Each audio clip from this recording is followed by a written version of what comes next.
And I asked myself, like, what is the number one thing that has helped me get to this point? And the number one thing that I can pinpoint is I use debt. I've used credit. I've used money borrowed to grow the company, right? And in this episode, I actually wanted to talk about this specific topic. I wanted to talk about how I've used debt, give you some examples, and hopefully you can get one or two nuggets on how you can use debt in the future. And remember, please give this a rating, follow the podcast. If you're listening to Spotify, Apple Podcasts, or the podcast of your choice. If you're watching that on YouTube, go ahead and hit the subscribe button, okay? Share this with somebody that needs to see this video because I think it's important. I used to not use debt in the past, but I think now my perception has changed. Welcome to UndocuStartup by Juan Maya Hernandez. So welcome to today's episode of UndocuStartup Weekly, where I share the biggest lessons that I've been learning building the #1 entrepreneurship program for undocumented students. If you're an Undocu student liaison and you want to bring UndocuStartup to your campus, please visit www.undocustartup.com. Again, that is www.undocustartup.com. Reach out to me and we'll see if you qualify for us to bring a program to your campus. Now, it's good. This is my third year doing my business full time, right? And for those of you that are new here, essentially, I run a 5-hour entrepreneurship program that helps students go from business idea to making their first dollar. That's the whole value proposition here. Now, I do get paid per program. These programs are free for students, but the institutions are the ones that end up paying me. So that's kind of like it works on the financial side, on the business model side, right?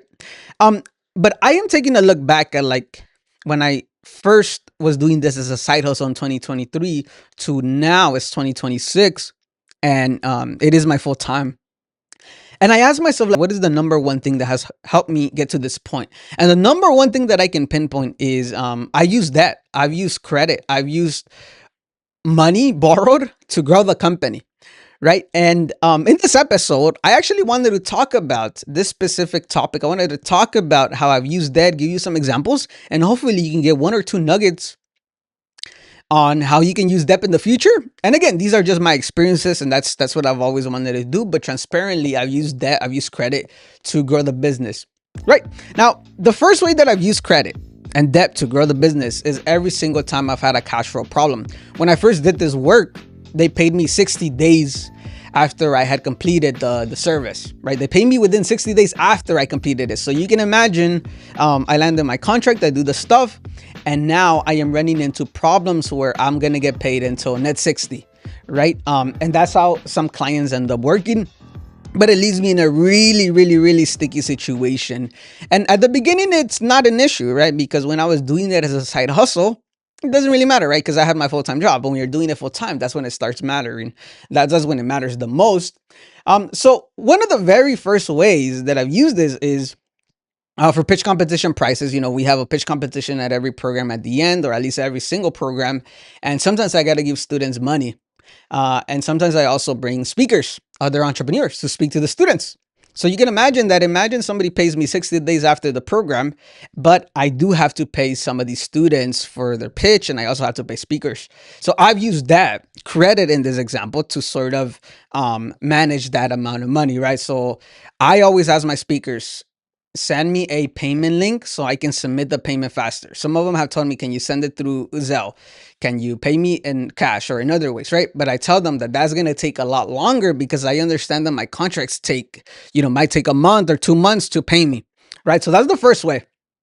So the tip is, always align debt with confirmed income timelines, right? So if I know a program is going to pay me within a month, then I am perfectly okay with using the debt to give students their pitch price or to give the speakers their amount of money. So that's the first way. The second way that I use debt has been for living expenses. So there was a time, and I talk about these a lot in my podcast, is, there's been several times where I've had $0 in my bank account, or maybe just enough to travel to host a service for a client at a certain location, or to travel, right? There was one time I drove 10 hours because I only had like $70 in my bank account, or 140, I forgot. So I only had enough for gas, and I went 5 hours, stop gas, 5 hours, do the service, come back 5 hours, and then and whatnot, right? So sometimes when that has happened, I still gotta pay my bills, right? I still gotta buy my groceries. I still gotta pay my rent. I still gotta pay my insurance, all that stuff, all these expenses. And I've used that to cover only essential stuff like groceries, right? Groceries, my bills. I've used that a credit card, whether it's a business credit card or it's a personal credit card. The moral of this one is like I've only really used it as a last resort. Like it's not the first one. Obviously, that's also part of the reason why I started having a part time job, because I'm like, well, I want to use my part time job where I know there's at least some cash in there. But literally, when there's literally nothing I can do and there's $0 in the bank and I have something due, like a payment due, I use that. I use a business credit card. I use my personal credit card to pay that. So that's the second way. Now, the third way I've used debt has been investing into the company, right? Investing into the company. I had an issue. I posted a vlog. I think it was the most recent vlog. I had an issue with my laptop, and the funny story is my laptop mid program was crashing. It was just freezing. It was doing like it just wasn't loading. And when you're in a Zoom, it uses a lot of storage. It uses a lot of computer power. And when that happened, the number one thing that I asked myself was, how can you call yourself number one entrepreneurship program and your laptop's not working, right? And this was a week before I had two programs, or I had another program with a new client outside of the state. And I really had to make a decision. I was like, do I wait until I do that because my laptop might crash again? Or do I invest some money, even though I didn't have the money at that moment? Or do I invest that money to buy a new laptop, so like that I don't look, because everything's about reputation too, right? Like I can't call myself number one if the laptop's crashing, or I can't call myself number one if I can't really deliver the promises that I had initially made to my clients, right? And I made the decision. I said, you know what, I'm gonna go buy a new MacBook Pro. I'm gonna go buy a new laptop, and I'm gonna finance it. I'll finance it. I'll pay it with credit.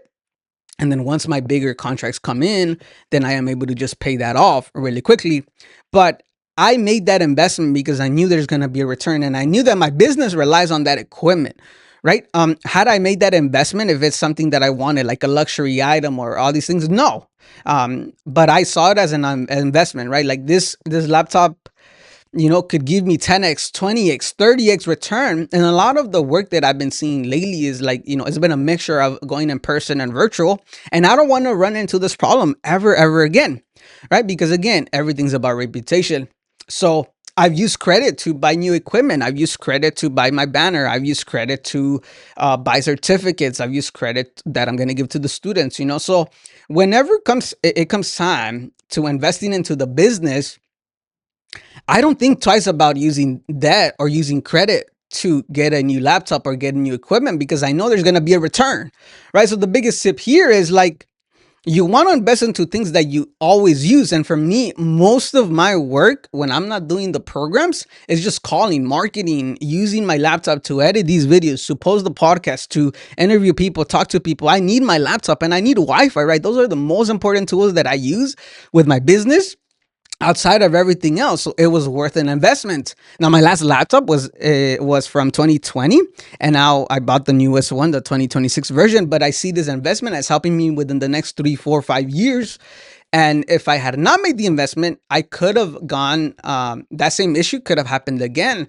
But again, I use DEP in a sense of like, I really, really need this tool. I really need this to work. I can't have this happening all the time, because again, it looks bad. It looks bad as somebody trying to market as the number one entrepreneurship program, right? So like, if the biggest tip here is like, if you are thinking twice about using debt or using credit to buy a tool that is going to give you return on investment for your business, don't think twice about it, because at the end of the day, we already spend money on experiences. I see people going to concerts. They spend thousands of dollars.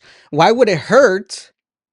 And my father actually told me, like, why does it hurt you making this investment into your laptop, into your equipment that gives you money? And how come it doesn't hurt you when you go, if you want to go to a concert or all these things, right? So you're going to spend the money anyway. But if there's money in alignment with what you're investing in, you shouldn't really think too much about it, right? So that's the third way I've used debt.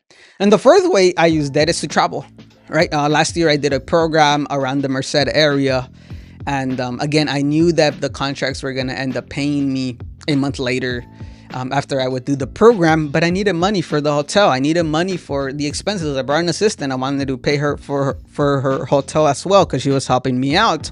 I needed money for food, right? Because we were staying there for at least 3 to 4 days, and I used that for that, right? I didn't have the money for that. And we spent easily like $1,500 in like 4 days because hotels are expensive, but obviously you don't want to invest into a really bad hotel, because if I've invested in a really bad hotel, then I can't sleep well, and if I can't sleep well, then the programs end up not coming out the way that I want them to, right? So that's another way that I've used that. So in total, most of these examples that I'm sharing with you all come from my experience of using debt. But the biggest tip of them all is like, see using debt as a strategic bridge, but always make sure that you have a plan on how you're gonna pay it back, right? Like in every single scenario, the travel, the tools, investment, the living necessities, all this stuff, I know where that money is gonna come from, right? And you like my credit score is actually pretty great. I have not missed any of my payments, thankfully, thanks to God, right? And obviously to my hard work. But I never use that to go on dates. I never use that to buy luxury items. I never use that to buy things that I want. I always use that to buy things that I need. And ever since I started using this philosophy, it's helped me grow my business. It's helped me get to the point where I'm at, right? Like now I know that if I deal with cash flow problems, or one program is not paying me, well, okay, boom, let's pay with the credit card, and then we pay that off as the payment goes through, right? And at the end of the day, I'm also building my business credit. I'm building my personal credit. So in the future, if I do want to borrow money and I want to expand, I know where to go, and I'm building towards those roadblocks, right? And really my inspiration for this episode was, I was reading the 38 letters of JD Rockefeller to his son, and letter number 6 really talks about this concept of using money to grow your business, right? To use other people's money to grow your business. And taking a look back at this, like the way that I even launched on DocuStartup was using other people's money, right? Like I attended entrepreneurship programs. They would give me grants. I got like $30,000 in grants, and it wasn't money that I used, but it was money it wasn't money that was mine, but it was money from other people, right? And I pretty much see it the same way now, right? I pretty much see it the same way now. And I've gotten to the point where, like, it's not that it's normal, but it doesn't phase me no more. The thing about experiences and problems that happen is that the first time it happens, you're like stressed out. You're like, oh, what am I going to do? What am I going to do? But now I've gotten to the point where I'm like, okay, if this happens, I'm going to do this, right? If this payment is a little late, I'm going to do this, and I'm going to do this, and I'm going to do this. And as long as you continue moving forward, and as long as you continue solving those puzzle pieces, there's really no way that we're gonna not build this company, right? But again, you want to make sure that you use debt, or at least in my case, I only use debt as a bridge. I don't use it as something that, like, I don't know how I'm gonna get the money back, right? So even if I have a $10,000 business credit limit on my business credit card, I don't use the full 10,000 because I don't know where I would get those $10,000. Now, can I do it to grow it faster? Potentially. And I think I'm getting to the point, and especially this year, where, like, if I am running 2 3 4 5 programs a week, I will need more people, right? But again, if we run into that problem, well, we know how to tackle it, right? So biggest moral of this episode is, like, use that as a strategic bridge. Don't use that as something that you want, or luxury item. Use it only for things that you need. So with that being said, everyone, see debt as a bridge, not as a lifestyle. You don't always want to be in debt. These are some of the ways that I've used debt. Hopefully you find this helpful. And remember, please give this a rating. Follow the podcast. If you're listening to Spotify, Apple Podcasts, or the podcast of your choice. If you're watching that on YouTube, go ahead and hit the subscribe button, okay? Share this with somebody that needs to see this video, because I think it's important. I used to not use debt in the past, but I think now my perception has changed. So with that being said, everyone, thank you all so much. I'll talk to you later. Remember, be motivated and stay motivated, baby. I'll talk to you soon.